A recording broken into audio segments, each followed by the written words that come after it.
Hello guys, welcome to Dan's IT Network. And for today's video, we'll configure a OSPF. OSPF, this stands for Open Shortest Path First, and we will configure the OSPF on this network. But before that, let me tell you something about OSPF. Okay, well, OSPF is a routing protocol.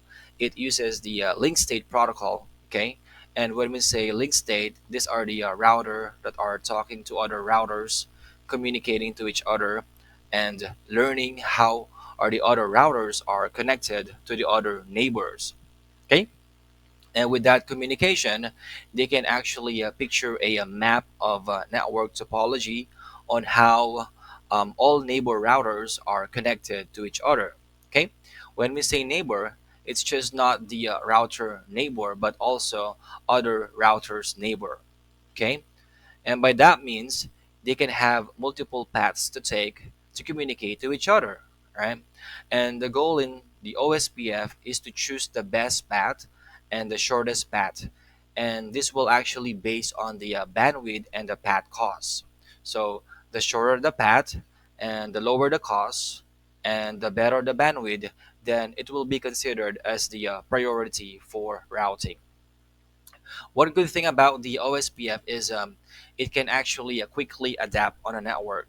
Let's say, for example, if one router goes down, or let's say if there is a broken link, then the routers will quickly update their maps, right? And they will actually figure out what is the your new paths to take, okay, for the data to travel. And other thing that we can also do in OSPF is we can build a per area. So we can build a area 0, area 1, and area 2. But on this tutorial, we will just configure basic configuration. So we'll just do a one area. Okay. But definitely on my upcoming tutorial is we will configure a multiple area and OSPF. Now let's configure the OSPF on this network design. Okay, so but first let's analyze it. So we have here a three routers. So router 1, router 2, and router 3, and we have here the ISP.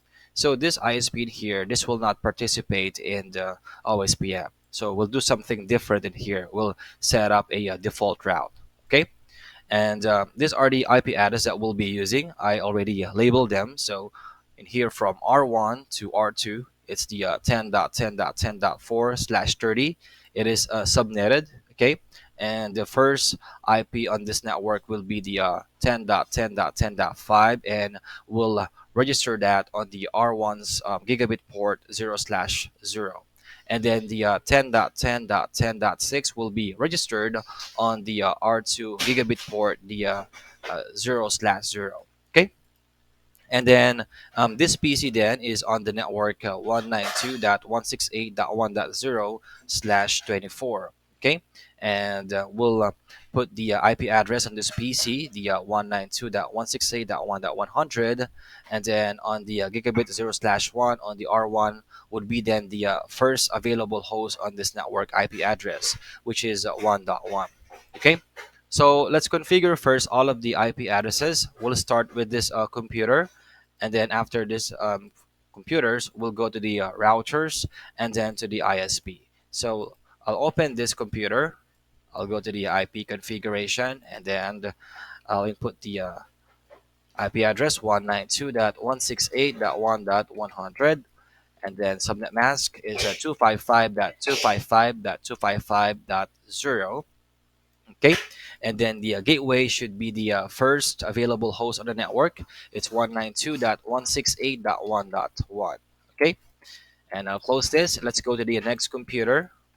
So this will have then IP configuration. So 192.168.2.100, and then subnet mask is 255.255.255.0 since it's a class C. Okay, and the default gateway, since on this portion is we'll be using the network IP address 192.168.2.0/24, and the first available host on this network IP address is the 2.1. So we'll make that as the default gateway. So 192.168.2.1 over here. And let's close this. Let's go to the this PC, And let me input the IP address then. So 192.168.3.100 and subnet mask 255.255.255.0. And then on this portion, this is the network IP address that we'll be using, the 192.168.3.0/24. And the first available host that we can use in here is the 3.1, and we'll have that registered on the router 3 gigabit 0/1 interface. Okay, so let's put this as the default gateway of this PC, 192.168.3.1. There you go. And now let's proceed to the routers. So let me open the R1 and go to the command line interface, hit enter to get started, enable to go to the privilege mode, and then comp T to go to the global config mode. Let's set up the host name first. We'll make this a host name to R1. Okay, and then we'll go to the interface gigabit 0/1. We will register this IP address 192.168.1.1. Okay, so as you see here is labeled .1. So let's do that. So interface gigabit 0/1, and then IP address 192.168.1.1 space 255.255.255.0 for the subnet mask, and then let me type no shutdown, turn on the interface. There you go. Okay, and let's proceed to this gigabit 0/0. So we'll be using the dot 5 bit here. Okay, and this is a slash 30. The network IP address is subnetted. Okay, and let's proceed. So I'll type exit and then interface gigabit 0/0, and then this will be then the IP. Hold on, IP address, and then 10.10.10.5. Okay, and then the space 255.255.255. Since it's a slash 30, it should be 252. Okay, and then let me type no shutdown, turn on the interface. There you go. Okay, and then control C, let me type right to save the configuration, and let me close this. Let's proceed now to the R3. Okay, before going to R2, because we have a lot of interfaces to configure in R2. So let's proceed first on the R3. Okay, so R3, and then enter to get started, enable, then comp T to go to global config mode, and let's set the host name first. So host name would be here, should be R3, and then let's go to the interface gigabit 0/1, and then the IP address 192.168. This should get the dot 3.1. Okay, so as you see here, it's dot 3.1. Okay, all right, and then space 255.255.255.0, and then type here no shutdown to turn on the interface. There you go. And then let's go to the gigabit 0/2. All right, so this is the network IP address. It's a 10.10.10.8/30. So on this router 3 gigabit port 0/2 will get the dot 10, and then on this R2 it will get the dot 9 on the gigabit 0/2. Okay, all right, so let's do it. I'll type exit here, and then interface gigabit 0/2, and then IP address 10.10.10, and this is the dot 10. Okay, and then 255.255.255, it's a 252 4/30. Okay, and then no shutdown to turn on the interface. Okay, all right, and control C, and let me type right to save the configuration. I'll close the R3, and now let's proceed to the R2. Well, I skipped the part in registering the IP address on this R2 because it will take some time for this tutorial, and to save time though, I decided to skip it. Okay, well anyway, registering an IP address is just easy. All you have to do is to follow the label, and also I already registered the IP address on this serial 0/3/0 on this router 2. Okay, so it got an IP address of 10.10.10.2, and it's on the slash 30 network. Okay, so let's proceed now on this ISP. So let's configure the IP address on this ISP. Okay, so this ISP, we need to use this network IP address, the 10.10.10.0/30, and we already used the dot 2 on this R2 interface, the serial 0/3/0. So let's configure then the dot 1 on this ISP. And also, since this is the internet service provider, we need to set up the clock rate as well. Okay, and other than that, we also need to configure a default route on this ISP going to the router 2, and also another default route to this R2 going to the ISP. It's because our plan is this ISP and R2 for this direction, this network, the 10.10.10.0/30, it will not participate in OSPF. Okay, so let's open this ISP and then command line interface, hit enter. I'll type here enable and then COM-T to go to the global config mode. And let me type here interface serial 0/1/0. Okay, and then the IP address, it's a 10.10.10.1. Okay, and then the subnet mask, it's a /30 255.255.255.252. Okay, and then I'll type here no shutdown to turn on the interface. And also we need to set the clock rate. The clock rate then would be, let's say, 100. Okay, so let me hit enter again. All right, so clock rate will be 127,000. There you go. Okay, and then I'll type Control C in the keyboard and then let me save the configuration. Okay, all right, so now let's configure the default route. So I'll type here COM-T again to go to the global config mode, and then to create default route, just have to type IP space route, then 0.0.0.0 space 0.0.0.0. Okay, and then it needs to go out on the serial interface, the serial 0/1/0 to reach the R2. Okay, so serial 0/1/0.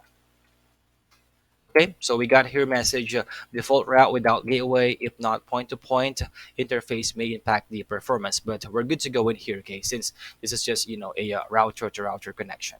Okay, all right. So Control C in here, and I'll type here right to save the configuration, and let's open the R2 and let's set the default route as well. Okay, so I'll hit enter to get started and then enable, and then COM-T to go to global config mode. I'll type here same IP route and then 0.0.0.0 space 0.0.0.0 space, and then it needs to go out to this serial 0/3/0 to go to this ISP. Okay, all right, so let's type that serial 0/3/0. Okay, all right, and it's good to go. Control C, and let me type here right to save the configuration. So before we configure the OSPF on these three routers, let me tell you that on this R1, okay, well, this R1, it knows how to connect on this network, the 10.10.10.4/30, and also on this network, the 192.168.1.0/24, because they are connected to the router's interface, okay? As you see that they are directly connected, okay? And it doesn't know how to reach this network and also this network and this network because they are not connected directly to the router's WAN interface. Okay, and same thing on this R2 and R3. So the thing in here is as long as they are not connected to the router's interface, then they cannot be able to communicate with. The solution for this is to enable the OSPF so that all of the networks on the router's interface can communicate with. Okay, so on this R1, so we need to add this two networks that it knows about. So we need to add them on the OSPF table so that they can participate and advertise using OSPF.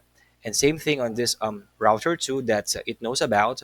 Will be adding this three networks that it knows about to participate in the OSPF. And on this router 3, we'll be adding this two network that it knows about to participate in OSPF.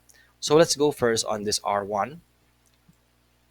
I'll hit enter to get started and then enable, and then COMP-T to go to global config mode, and then I'll type here router OSPF and then question mark So the process ID, let's just use the number 1.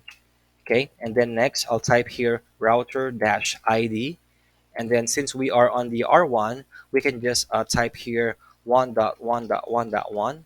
Well, you can put any numbers in here though, but on this tutorial, let's put 1.1.1.1 to indicate that we are on the R1. Just make it easy to identify. Okay, all right, and then enter. And then now I need to add the two networks that the R1s knows about. All right, so network, and then I'll add the 10.10.10. Okay, it's the dot 4 and then slash 30. Okay, so dot 4, and then the subnet mask. Well, this should be the inverse format of the subnet mask. Normally the subnet mask of a slash 30 is 255.255.255.252, right? But we need to put it on the inverse format. So the inverse format of this subnet mask is this. Okay, so let me delete this. If it's 255, it's 0, and then dot 0 dot 0, and then the 252 will just gonna deduct it on the 255. So 255 minus 252 is equal to number 3. Okay, all right, and then space. Let's type question mark in here. So we need to put this command area. Okay, so I'll type here area and then space. Then we need to use the first one, the area number 1. Okay, I'll type here number 1. There you go. Okay, and then next I'll type again the network. I need to add the next one, the 192.168.1.0, and it's a slash 24. So let's do that. So 192.168.1.0. Okay, and then the inverse format of the subnet mask is a 0.0.0.255, and then it should be on the area number 1 as well. Okay, and then Control C, and let me save the configuration by typing right. There you go. So now we are done on the R1. So let's proceed now to this R2.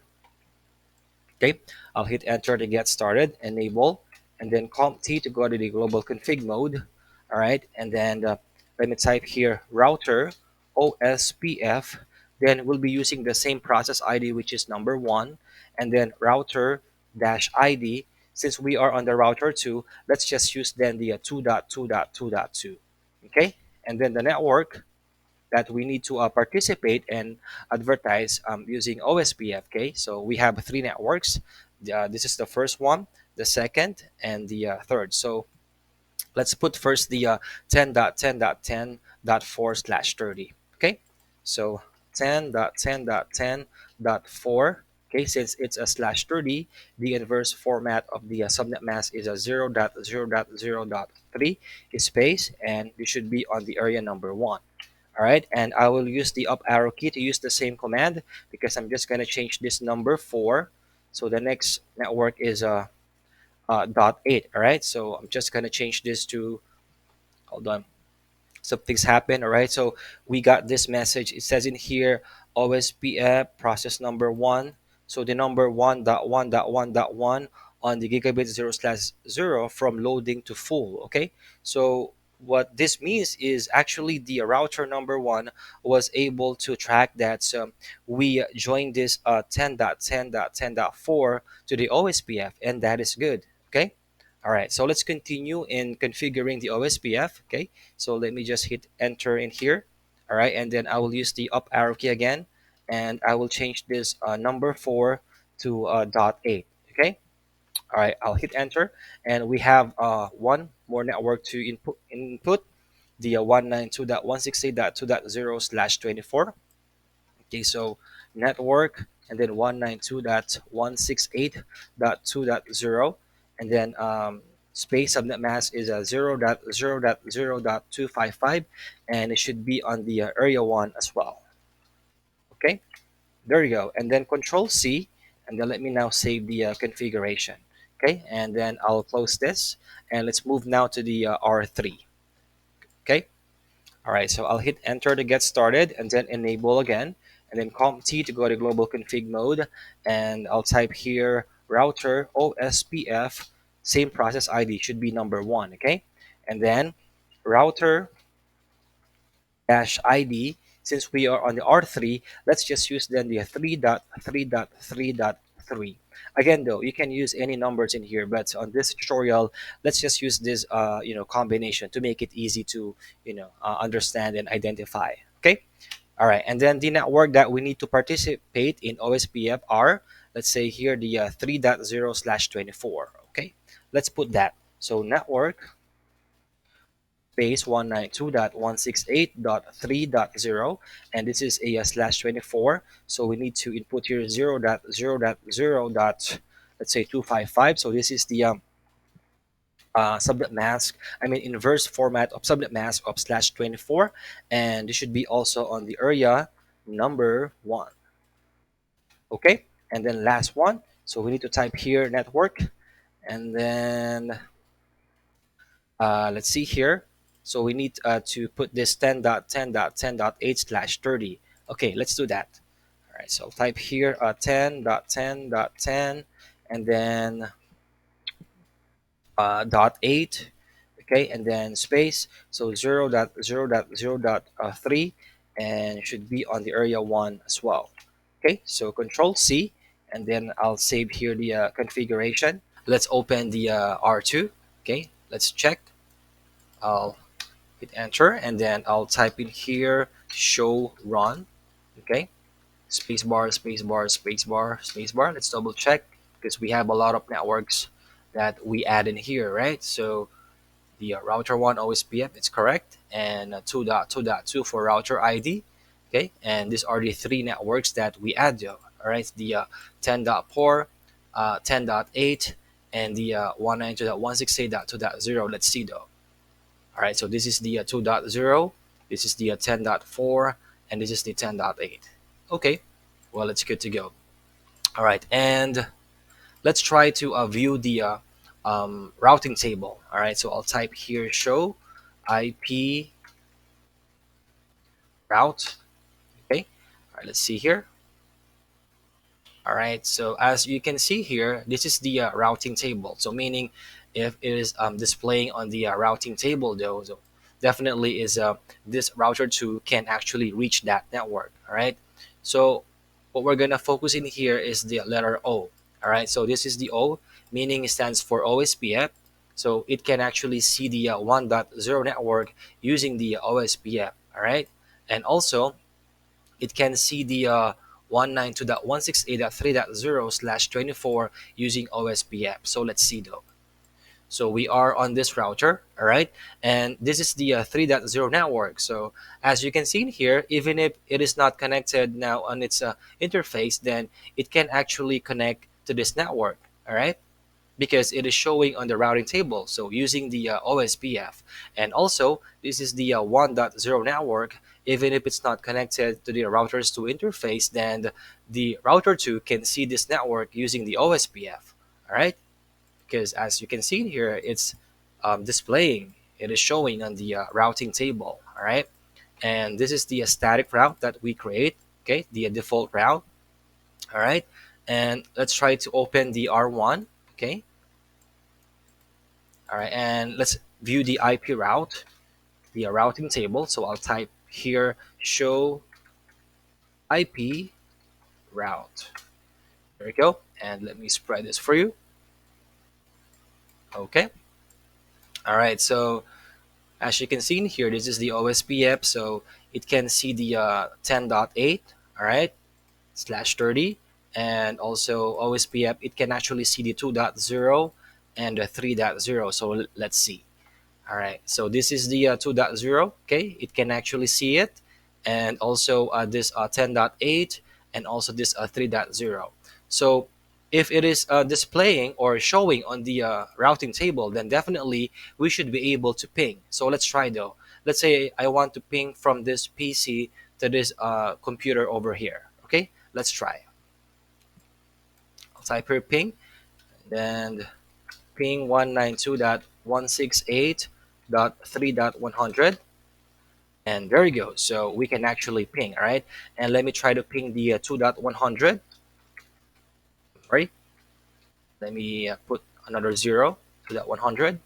There you go. So with the use of OSPF though, then we can actually communicate to this network even if they are not attached to the routers one interface.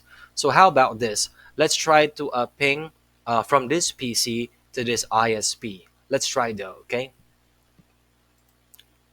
I'll open the command prompt, okay, and I'll type here ping. So the ISP um, IP address is 10.10.10.1, and you see in here that it's a destination host unreachable. All right, well, why? It is because this network over here, the 10.10.10.0, it is not actually communicating with OSPF. All right, and if we'll try to look again for the routing table of this R1, okay, you will see in here that the 10.10.10.0, all right, it's not showing. Okay, I am not seeing any 10.10.10.0. So meaning the R1, it doesn't know how to go to this ISP, all right, because it is not participating in OSPF. If we want this R1, R2, and R3 to contact the ISP, then we need to do something on this R2. Why? It is because this R2 knows about that there is a default route over here.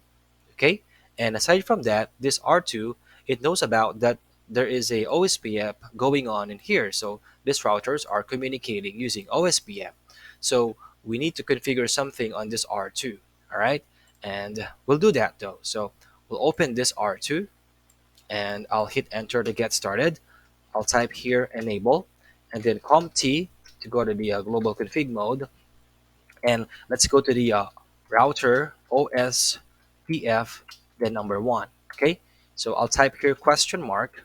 Okay, and then the command that we'll be using here is we'll use the default information. Okay, so this is the control distribution of default information. So we'll put that in. Okay, so default, I'll hit the tab on the keyboard and then I'll type a question mark.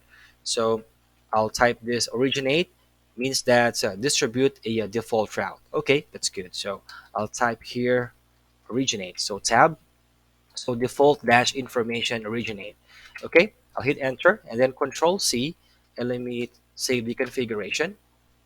All right, well, we got here translating because I mistyped the right. All right, so let's try to fast forward the time to get rid of it. Okay, and then let me type again the right to save the configuration. Okay, there you go. All right, so by executing the command default dash information originate, so it is just like we introduce the default route to the OSPF. All right, and always from OSPF to a default route. So it's like we open a communication to them. All right, and let's try to ping though. So from this PC, let's try to ping the ISP. Okay, so command prompt, and then I'll type here ping 10.10.10.1, and as you see now that's we can ping or we can contact the ISP. Okay, and let's try on this R3. I'm sorry, on this PC actually. Okay. All right, command prompt, and then I'll type here ping 10.10.10.1. And as you can see that we can actually contact the ISP. Okay. And let's try to view the routing table there. Okay.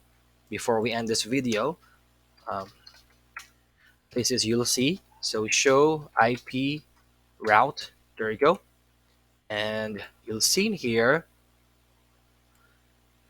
All right. So we have here the OSPF, all right, and this is the static, all right, so a default route, all right. So as you can see, we have a default route, so that is why we can contact the ISP with the help of this R2.